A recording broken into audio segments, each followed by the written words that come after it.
Kalau kita baca dari beberapa pendapat media, para ahli itu udah banyak ya sebenarnya.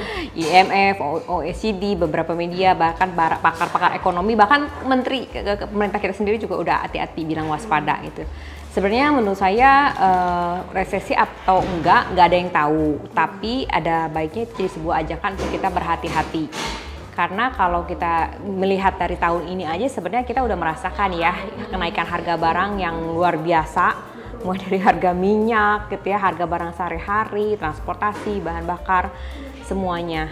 Nah, kalau misalnya di hal-hal ini terus berlanjut sampai bisa jadi 2023 dan tahun-tahun mendatang.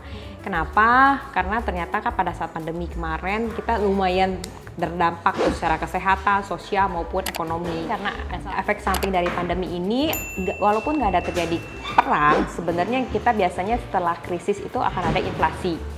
Jadi 2008, 2013, ya biasanya akan ada inflasi. Nah, apa yang terjadi tahun ini sebenarnya inflasinya itu efek domino juga dari karena bisnisnya tiba-tiba kemarin tutup gitu, ada beberapa sektor bisnis ataupun juga usaha yang belum bisa kembali bekerja normal, menutupi kerugian tahun-tahun sebelumnya gitu ya. Itu juga berpengaruh terhadap inflasi, ada kenaikan harga barang karena persediaannya menurun.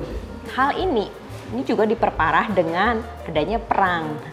Perang ini memang beberapa negara mungkin terdampak lebih luar biasa, tapi kalau terhadap kita, perang Rusia dan Ukraina ini berpengaruh terhadap kenaikan harga pupuk dan kenaikan krisis energi ya.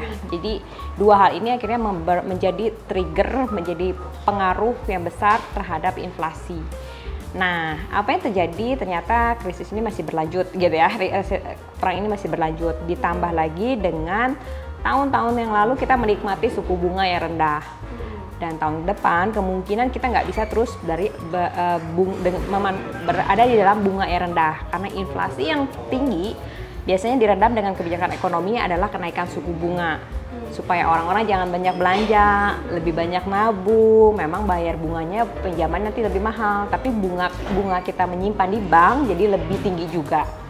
Jadi kalau bisa dibilang apakah bisa jadi nanti kedepannya akan resesi, belum tahu, tapi melambat mungkin iya.